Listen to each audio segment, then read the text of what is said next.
Well, we're going to kind of talk about is this going to be for you?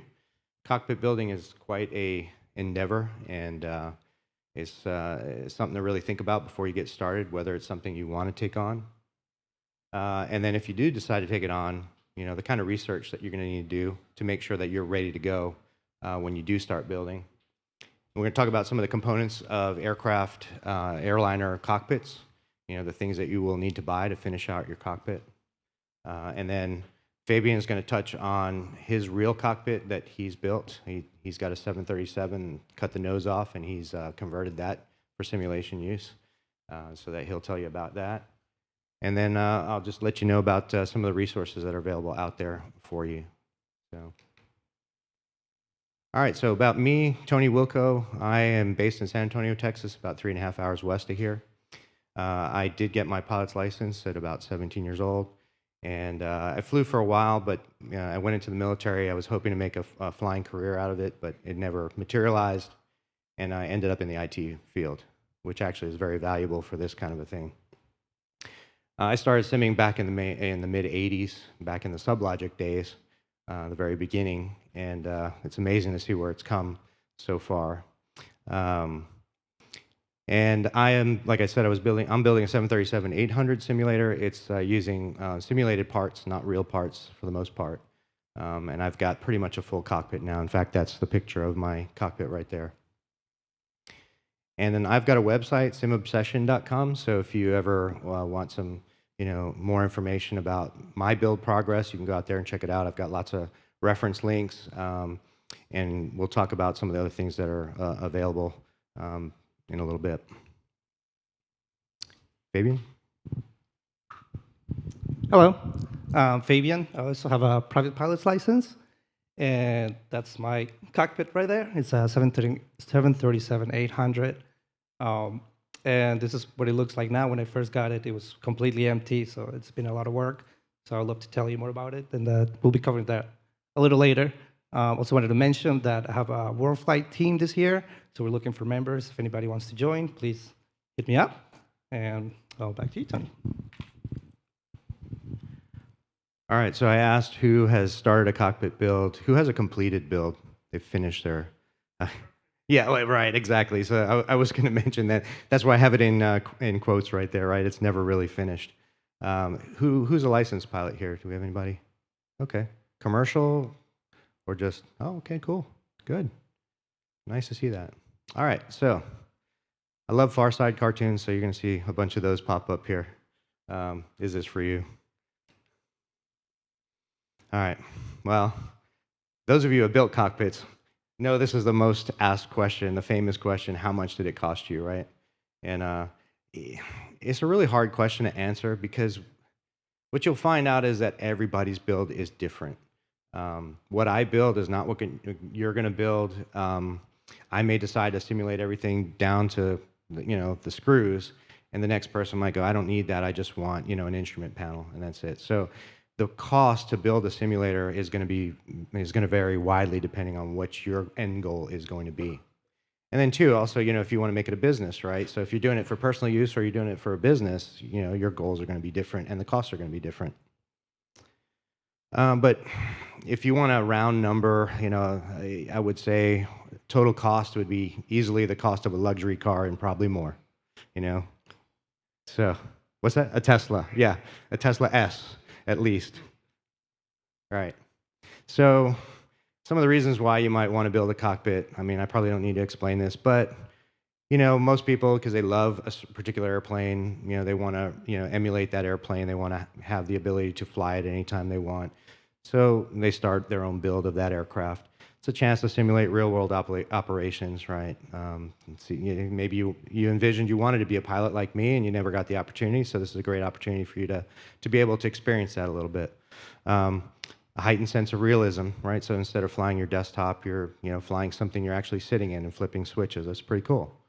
You can fly anytime, anywhere, right? You got to go to the bathroom, you hit pause, you go out and come back and continue your flight. Can't do that in the real world. Additional training tool, if you're learning to fly in the real world and maybe you want some assistance, on the side, you can build your own simulator, kind of help you with that.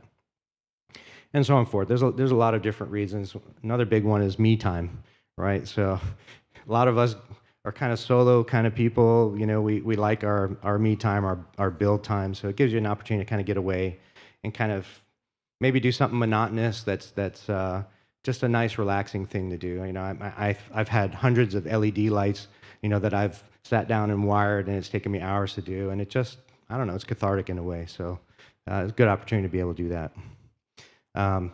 If you're making a business out of it, it could be a potential moneymaker too. So, but probably one of the things I'm going to tell you is don't do it, right? So any of you who have built one probably know what it takes to get there is not always quite what you envisioned. It can be a real challenge.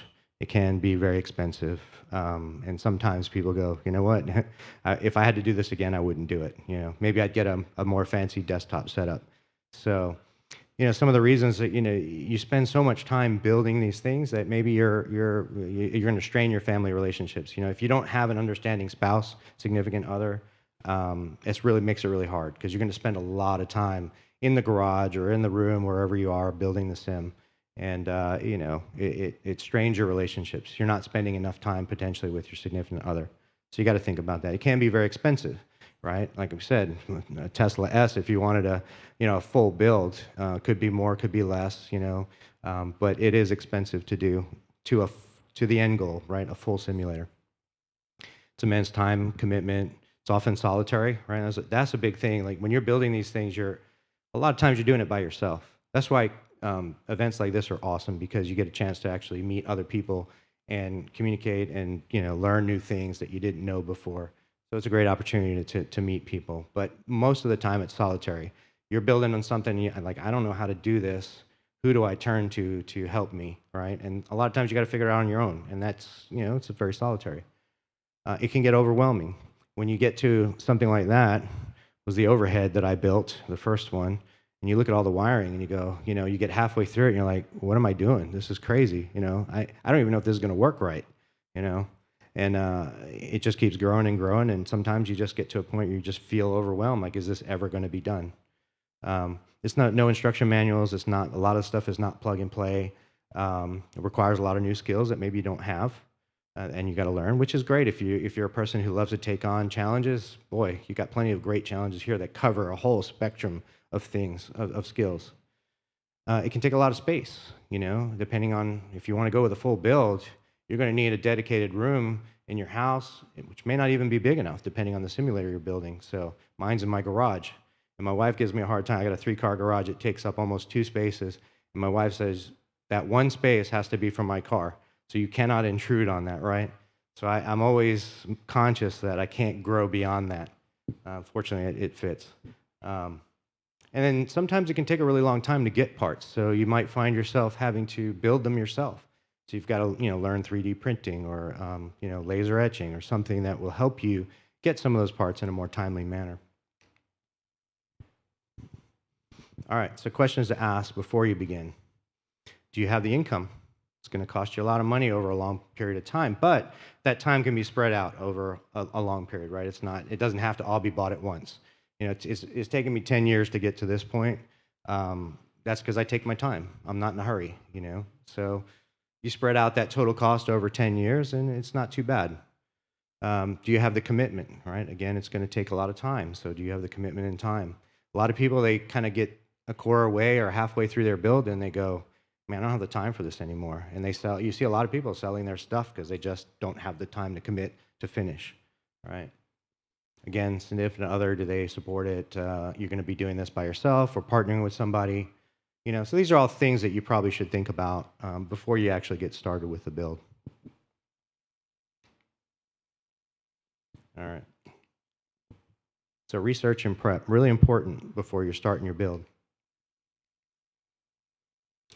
So the first thing I would say is if you're thinking about building a cockpit, go find some of the forums that are out there.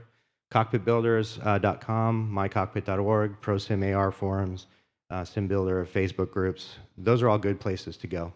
So I would suggest starting there, asking questions, right? Look at other builder sites. There's a lot of other sites out there. I've got one. Fabian has got one. His is at the bottom there. There's a lot of other good sites. Most of these are oriented towards 737 because that's what I'm building, but there's plenty of others out there. You may ask, why do you see so many 737s, right? Well, because that's one of the most popular airplanes that's well supported in the cockpit builder environment. So if you need parts, you're probably way more likely to find parts for a 737. Plus, it's a pretty versatile airplane, so you can fly into almost any airport anywhere. So it's a great airplane to model. But it's not for everybody. And occasionally you'll see folks who are building other types of aircraft, but it's harder to get parts for those in some cases. So, those are things you want to think about. But don't be afraid to ask questions. If you have questions, ask them up front, because once you start building this stuff and you start running into roadblocks, you may go, man, I made the wrong decision. I shouldn't have started building this airplane, shouldn't have gone down this path. So ask the questions. Most of us in the community are really willing to help you guys through whatever obstacles you face. Build a full deck of reference material, right? Find your dimensions, right? If you're going to build the cockpit shell yourself, then go out there and find all the dimensions you can before you start building, right? MarcusPilot, for example, .com has some great 737 reference dimensions for all of the cockpit components, so that's really helpful. See if you can find manufacturer manuals. Technically they're copyrighted, but you can still find them out there. So if you're lucky enough to find them, they'll be really helpful. Build cockpit photo collection, right? You're going to use those immensely for reference where to put stuff. Learn about the various interfacing products. There's tons of different ways to interface all of your hardware to the computers. So go out there. Flight Deck Solutions makes boards, fidgets, Blolu, Leo Bodnar, Pokeys, Cockpit Concept. The list goes on. A lot of you've seen a lot of it here today, over this weekend. Hopefully you got some good ideas. And then get familiar with building techniques. You're going to be doing a lot of building yourself. None of these is, when you start building a simulator, you can buy parts from vendors, but there's really no instruction manual to put it together. So you're going to be doing a lot of custom work to put things together. You might have a cockpit shell and you got to put an overhead in, and well, maybe it doesn't fit right. Even if you have the same vendor's parts, they don't always fit together exactly. So you may find yourself making custom brackets or making different parts to make stuff fit and work in your environment. All right. Again, I love Far Side cartoons. So we're going to talk about some of the components that are in an airliner cockpit. So the first thing, and probably the first thing you would want to start with, is the main instrument panel. It's an immediate sense of realism, right? It allows you to actually sit in front of something and see something happening, and it's fairly simple to build a main instrument panel. You can go with a single seat or a dual seat. So you may not need a full cockpit, maybe you only want a half a cockpit, right? And you can still do a half cockpit build with an overhead and a pedestal, and that's good enough. Maybe you just don't have the space for a full one. So something to think about. All major vendors carry them. You can find them anywhere. I would recommend that if you pick a vendor, let's say for each major component, I would stick with that vendor's components for that major section, right? So if you buy an instrument panel, you might want to consider buying all the stuff for that instrument panel from that vendor, because everything will fit, right? Generally, you're talking $2,500 to $3,500 US for a main instrument panel. Your numbers may vary. This is kind of my impression of about what the prices were. One of the it's one of the easiest components to build, because you can basically just have a piece of wood, cut out some openings, put an LCD behind it, add some switches, and you've got an instrument panel. So it's not that hard to build. Along with the instrument panel, the mode control panel and the electronic flight instrumentation system. So that's what controls your autopilot, and it's central to your aircraft control. So you're going to want that, right? That's right there at the top of the dashboard. Usually you can find them. They're all plug and play for the most part. You can make them yourself. They're a lot more complicated. There's people who have made them and probably have plans out there. Most major sim vendors offer them, and they're usually about $500 to $1,500. I think GoFlight starts around 500-ish. And you can go up to some pretty high-end ones from CP Flight and Flight Deck Solutions, somewhere around $1,500 to $2,000. All right. Be aware, like CP Flight, for example, they make a really nice MCP, but if you add any other panels, the MCP is the brain of their system, right? So you can't buy CP flight panels without having their MCP, right? It's just the MCP is the brains. It used to be, I think they sold them where they were USB capable, independent, but now, as I understand, the MCP is like the core brain. So, do your research before you buy to make sure that, what you're buying is compatible with other things you want to buy. CDU is also very important, right? The control display unit, and this is where you input all your flight plans and you get your performance data and all that stuff for the aircraft systems. So this is another major component. You can buy these standalone, tabletop that you can later just dump into your instrument panel. Everybody sells these. You can find them. It's just basically a display with a keypad. It's got a VGA or HDMI input on the back. Some of them are Ethernet based now. Some are USB. And you absolutely want one of these. And even if you're just flying a desktop simulator, if you just you don't want to build a whole cockpit, but you want an airliner simulation, the MCP, the EFIS, and the CDU, you definitely want. That will make your life a lot easier flying your airplane. And these are generally about $750 to $1,000, and I'm talking all US dollars here. And then flight controls.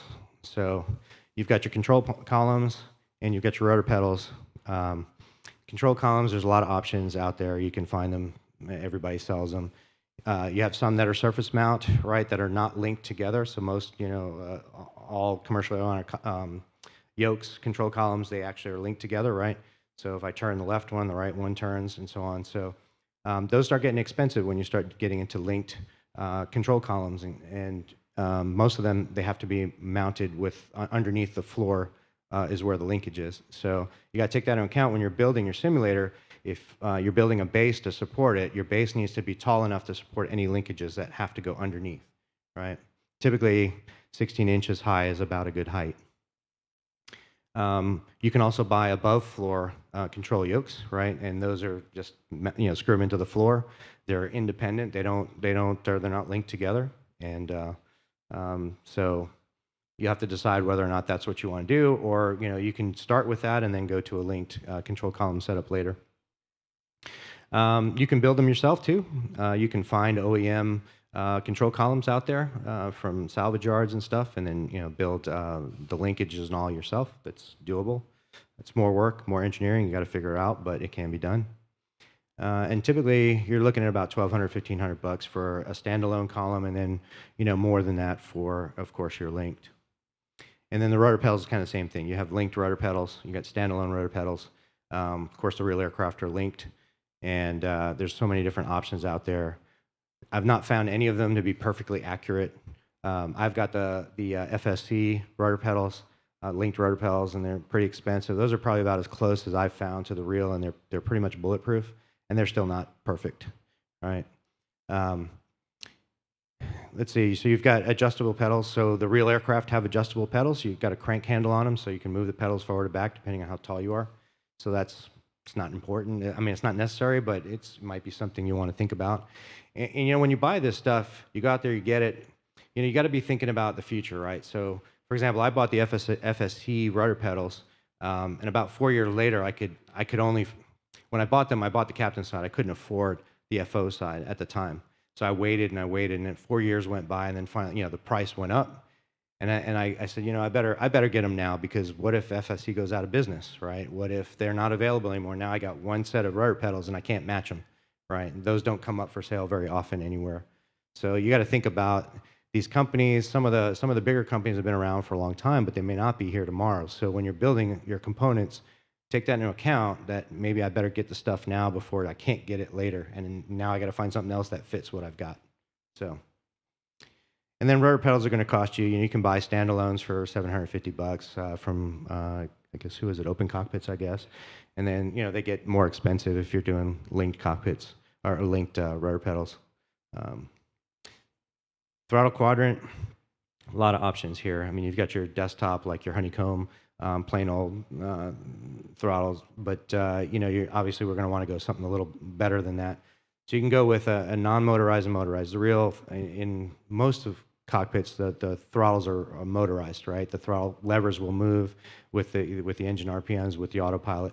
So that's an option. It gets very expensive when you start doing motorized throttle quadrants, and it's not just at least with the 737, it's not just the throttle levers. You've got the spoiler handle that's motorized. You got the brake lever that's got a solenoid on it. So there's other things that go into the trim wheels. Rotate. They need a clutch to stop them from spinning. So they get very complicated, and so it gets expensive. So you got to think about what level do I really want to model, and how important is that to me. And then, of course, the more automated, more complex it gets, the more expensive it gets. But there's a lot of different pre-built options out there. You can even 3D print them. There's people who have put plans out there. If you know how to 3D print, you can make your own throttle quadrant. One of the things to keep in mind is TQs are pretty heavily used, so the wear and tear on them is pretty good. So if I was going to go with an OEM or a heavy-duty part, this would be one of those that I would make sure is really heavy-duty, right, and durable. Especially with the reversers, right? So you get the reverser handles above the levers, the throttle levers, and sometimes people tend to really yank on those. And in fact, I bought a used RevSim throttle that had acrylic reverser lockouts. And the first day I got it, I didn't realize there was a lockout in there. I was still naive, and I went to go pull on it, and it wouldn't pull. So I yanked on it hard and snapped. And I lost the acrylic reverser lockout pieces that were inside, so I had to disassemble the whole thing.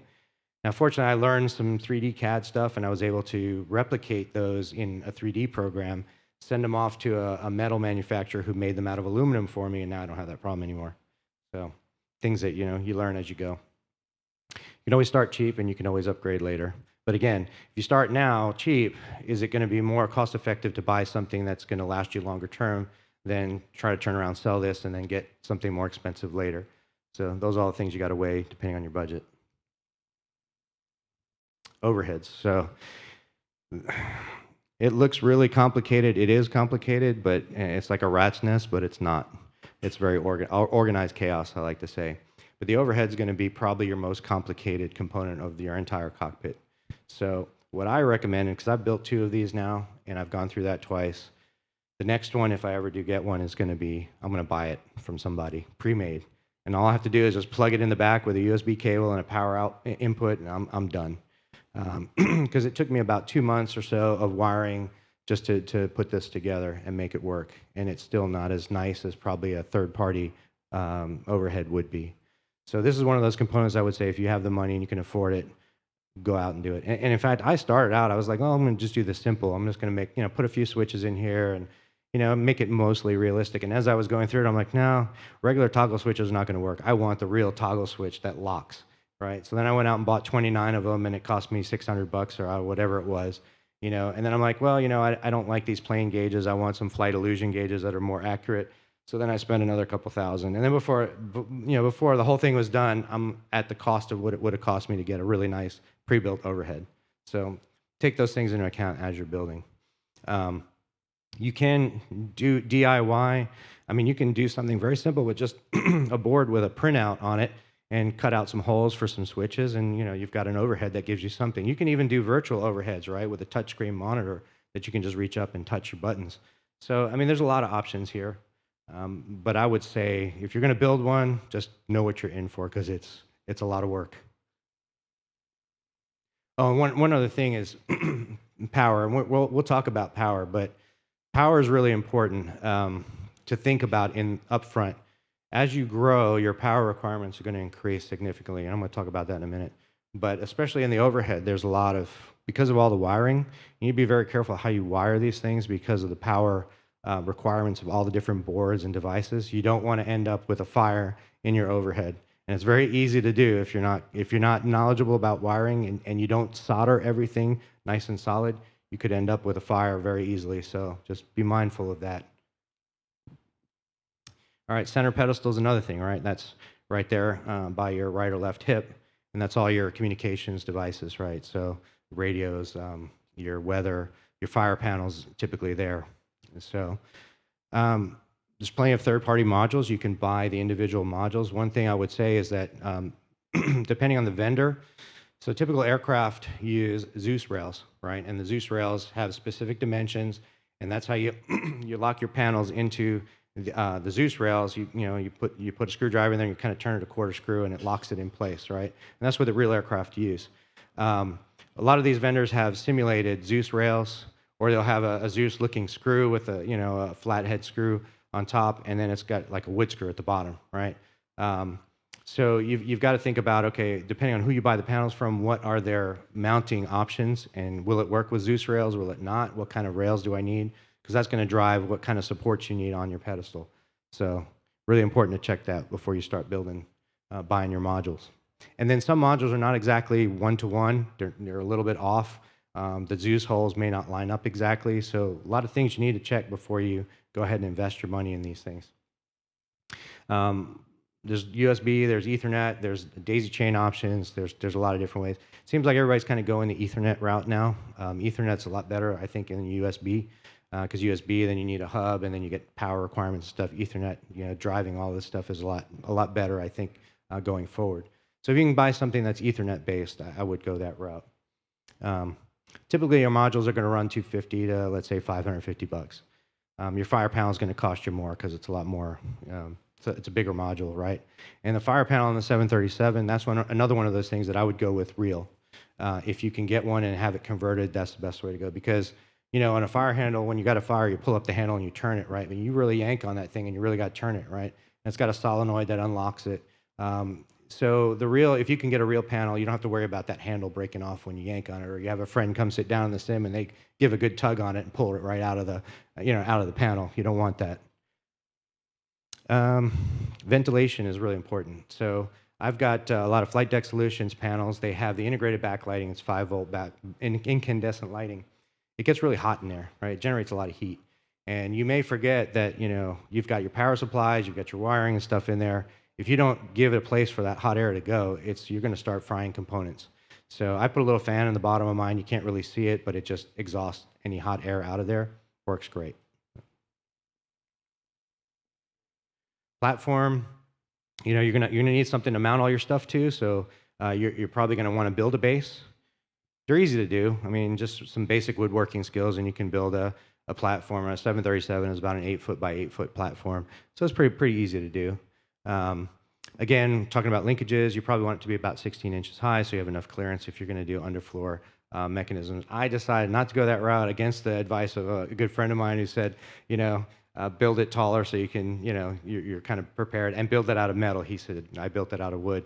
But, it just depends on what your skills are at the time.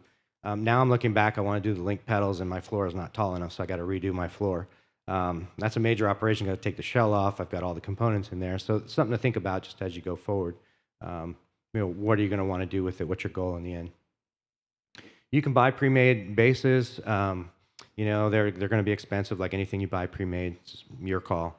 Also, I skipped over, but do you need to move it? Right. In my simulator's in the garage, and I may want to get in front of it or on the side of it, and it's easy when it's on wheels. I can just roll everything back. I can get around it, work on it, and slide it right back to where it was. So I put everything on wheels, and you probably want to too if it's like on a hard floor where you can do that. I would probably try to stay out of putting a simulator like this in a bedroom in a house because of the size requirements and the ability to get around it and work on it. If you have a garage, that's a much better place to do it. But the thing with garages, like I know here in Texas where I live, you've seen the heat out here right now, right? So if I were to run that simulator in my garage without any sort of cooling or anything like that, it would fry everything. So one of the things you want to take into account is where you're locating it is, do you have cooling as well to keep your simulator cool when everything is running? I think I made my platform for less than $1,000 in wood, probably $500 or less. Right. I did spend the time building a lot of, putting in a lot of rivets in the floor. I found some button caps and was on my knees for a couple days putting those in. That was a lot of work, but I wanted to look more realistic. But you don't have to do that, obviously. It's just one of those little extra touches that I like to do. How are we doing on time? All right, cockpit shell. Of course, you got your cockpit shell that people have built these themselves. It's kind of hard to. Without good dimensions to make sure that things are placed in the right place. So make sure you have good references if you decide to do it yourself. I bought mine. There's plenty of vendors who sell them. Flight Deck Solutions where I got mine from. And I've got a lot of Flight Deck Solutions parts, so everything kind of fits up fairly well. But typically you're talking about $2,500 to $3,500 for a shell. And then you want your interior components too, right? Your walls to make it all look finished on the inside. And that's going to be at least another 2,500 to 3,000 more. All right. And if you do get a shell, make sure you get it powder coated. Mine was aluminum at first, and the glare from that, if you've got a screen around there, things are reflecting off it, gets fingerprints on it, doesn't look great. So if you can get it powder coated, do that from the vendor.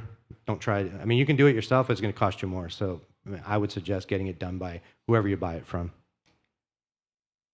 All right, we're take time's going here. So all right, just real quick. I mean, everybody probably knows about computers. Multiple computers is not always better, but I would suggest at least two minimum computers. You got one for your visual PC, and then you've got one for everything else. Right? I would try to keep as much as you can off your visual PC, so you make sure you got enough performance there for everything you're trying to do. If you have multiple PCs, and let's say you have multiple visual PCs, and you got to network them together, that could induce stutters. So you got to think about, more is not always better. Avionics software, of course, what drives all that hardware typically is an avionics software package like ProSim or Sim Avionics. It's kind of the brains of your cockpit, provides a way for your hardware to interface with all of your computers, and usually comes with a matching flight model in the simulator so that the flight dynamics match the avionics package, generates your graphical image displays.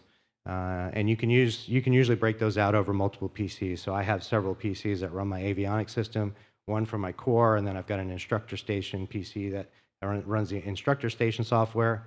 So you can always break it out that way.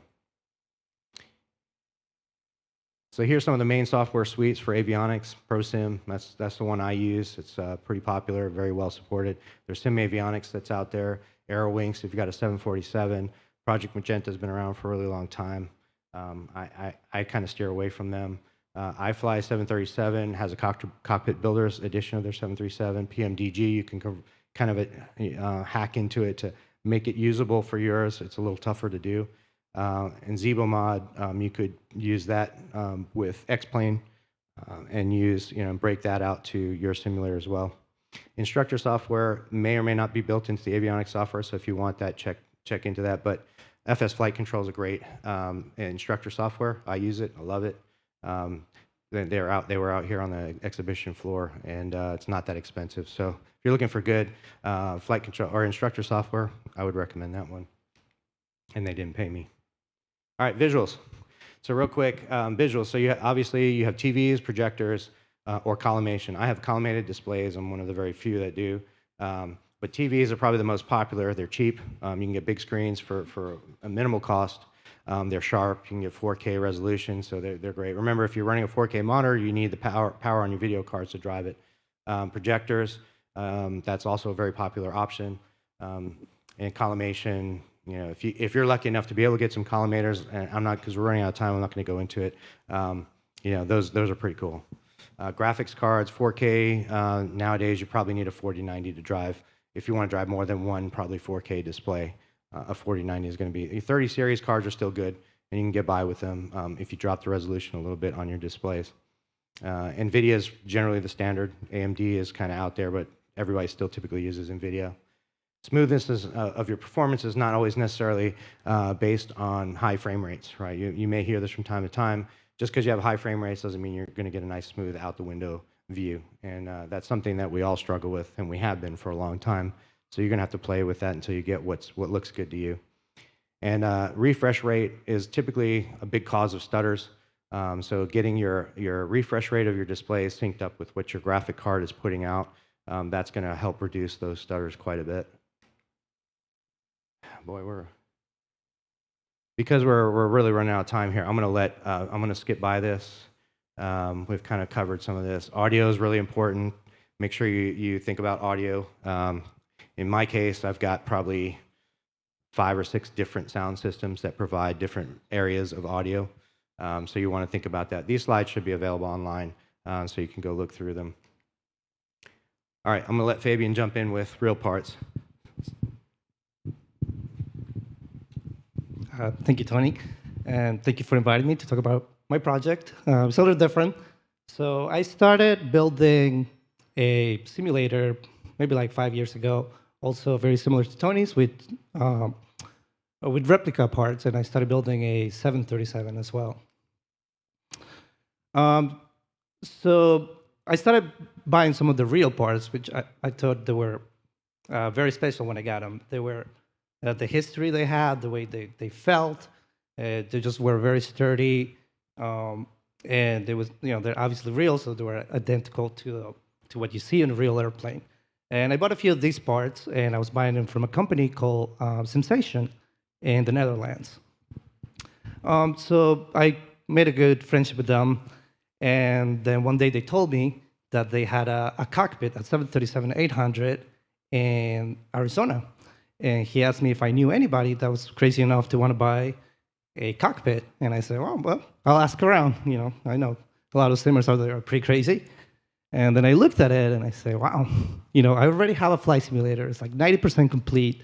Do I want to start all over again with a real cockpit? And I said, yes, I am that crazy guy. I'm going to do it. Of course, I have to check with my wife first. And I talked to my wife, and she said, yes, yeah, let's go for it. So this is what it looked like. It was already cut at the bottom, but it still had the wheel well that was all still intact. So I found a professional person to cut the wheel well this way, and then make an opening that way so I could get under it. Very important to be able to get under it to work on the controls. So I highly recommend getting a professional person to do this. I wouldn't try that myself. This guy was standing on a ladder with a chop saw, like going at it, and he just told me to watch him from a distance and be ready to call 911 if anything happened. And then we put it on the back of his truck and drove it from Arizona 5 hours to my home in California. When we got home, it didn't fit through the garage door, so we had to cut the roof off around here. Took that off, pushed it in, had like 5 people come help me, put the roof back on, and painted it, and now I have a cockpit in my garage. So, so at first I sat in there and like, this is great, I have a cockpit. You could sit in there and just make airplane noises, and it's amazing. That's really all you need. But I did miss flying, miss having a real flight simulator. So I say, well, I got to get something working. So I think it was important. This is my advice to get something going, something that you can fly, and it's very simple. If you use string potentiometers, there are little retractable strings that they pull out, and they measure distance. So you connect these to your throttle quadrant. You can connect it to your control columns, to the wheel, to all the different axes. So as you pull and push, it pulls the string and it measures distance, and you plug that into like a Leonard, like any joystick car, and then you have access. I put one monitor for the main instrument panels, and I just put a monitor in front of me, and I was able to fly it. Some of the plug and play parts they did also work. Some of they fit OEM sizes. Yeah. Okay, so then I started working. Okay, I need to get things going. So this is some of the wiring I pulled out of the center pedestal. So it looks very intimidating at first, but you talk to the community, you learn a lot, you get schematics, and you figure it out. Then you neatly rewire everything, and you can get it to work. I would say one of the main differences between wiring a real panel versus a replica panel is the real panels use 28 volts. So you're going to need, they're not necessarily very different cards, but they're more dedicated cards for the OEM parts. They work with 28 volts. So I use Cockpit Concepts, Fidget, Serial Bytes. These are all great companies that make cards that work with inputs and outputs. So you connect all your switches, all your lights, and they work. And then you have the panels, like the radio panels, weather panel, nav panels. Those may seem very complex, but they're actually really easy to interface. I got real comm panels, and it's basically 2 wires. They use AirInc protocol, and it's 2 wires. You connect that to a card. I use 0 bytes, great card. You plug it in, very easy. And all you do is power the panel, and the card talks to the simulator. So 2 wires for communication, 2 wires for power, and you have a panel working with the simulator. Very easy. Sorry. Interface engages. It's also simple. If you have if you know the right people, it's very easy. This guy, Lucas, he makes a great synchro card. Analog voltage from Cockpit Concepts, or there's also Mick 737, very famous guy in the community. Also very important, you need a 400 hertz power supply. That's one of the main differences when you're using real parts. You can't just plug it into the wall, well, you're gonna fry everything. So you need a special power supply. It's not impossible to get, but it's not super easy, but you find them on eBay. Once you get on eBay, you just take your time and you'll eventually come across one that's affordable. So once I had my panels all hooked up, I said, okay, I want to make it the best. How can I make my simulator as real as possible? So I started working on active control loading. So what I did is when you have a column, when you have your controls, normally you use springs or dampers to center the controls. But I wanted to make it better, so I got the idea from a gentleman called Rob Archer, a genius guy. He gave me the idea to use AC servo motors to do the centering and the control loading. So you can see here is the motor. It's a planetary gear. There's an arm that comes down, and this connects to another arm. And this is the crossbar for the control columns. So when you pull or push on a column, it's pushing and pulling against the motor, and the motor is doing the centering. So the benefit is that you don't have to get the right load. Like if you're using springs, you might be too soft or too hard, or you might not center in the correct spot. When you use a motor, you can adjust all that with software. So you could set where you want it to be centered, how fast you want it to center, and how much force it takes to center it. So I created a program. It's on my website. It's open source. It's free for anybody that wants to try this. The motors and everything are off the shelf. And you could do things like manual reversion for hydraulic failures, autopilot following. It does self-centering. And yeah, for now it works with the 737, but it's open source. If anybody wants to try it on different aircrafts, I'm happy to help. So pros of using real parts. This is my real com panels, nav panels. They're beautiful, as real as it gets, incredible durable. All the details are there. The tactile feel, the size, the backlight, the wear and tear. I have a 3-year-old and a 6-year-old, and they come in all the time into the cockpit and they start yanking into the troll quadrant, and it's just indestructible. That stuff, it's meant to last. It can be cheaper, not all the time, but sometimes on eBay you find some real panels that can be real cheap. And sometimes they're very easy to interface. I think the Airline stuff, it works really easily. The cons, they're very hard to find. You have to fight other sim builders for them. We're always fighting each other for them. And they can be very expensive if you're not patient. You cannot order it. It's not on demand. Like you want a CP Fly panel, you go to the CP Fly website and buy it. That's not how it works here. You have to be patient. You have to wait for the parts to pop up. You have to meet people, get involved with the community, those of us who use real parts for building. And there's no manuals, there's no support, but you're not on your own. There's many of us who build with real parts, and we're always helping each other. We're learning together, documenting as much as I can on my build. So this is what it originally looked like when I got my cockpit. It was all empty. The throttle quadrant was there, control column was there, rudders. This was all empty, and this is what it looks like now.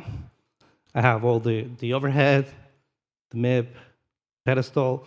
I was able to get the original seats from this specific airplane, and it's about, I would say, 80% working, and it's about, I would say, 90% using real parts. So some of my tips for using real parts: don't reinvent the wheel. Boeing is smarter than you. They did it that way for a reason, so I just try to follow what they did as much as possible. They have a lot of redundancy, which you don't always need, but it's still great if you could do it. Take your time, learn about electronics, AC versus DC power, understand the differences, learn to read schematics, A lot of trial and error. And I think one thing is that the parts are forgiven in the sense that I have connected things backwards many, many times. And the parts still work. So that's the good news. But don't put the wrong voltage, then bad things will happen. And we have a Q&A after this. And if you want to hear more about putting the wrong voltages, I can tell you a story, tell you what happens. I start with older parts. I'm building a 737-800NG. At this point, I have most of the parts are in G. But when I first started, I started with some of the classic parts. They're easier to get on eBay. They're cheaper. You see more of them. And you can upgrade later on. Label your wires. And again, get involved with the community. It's all about the journey and learning. The community is great. Being here has been great.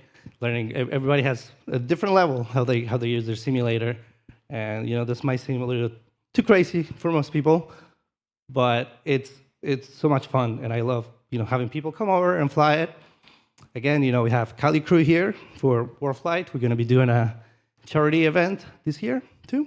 So yeah, again, thanks Tony for having me, and we're going to have a Q&A after this. So please come back. We have lots of questions, hopefully. Thank you.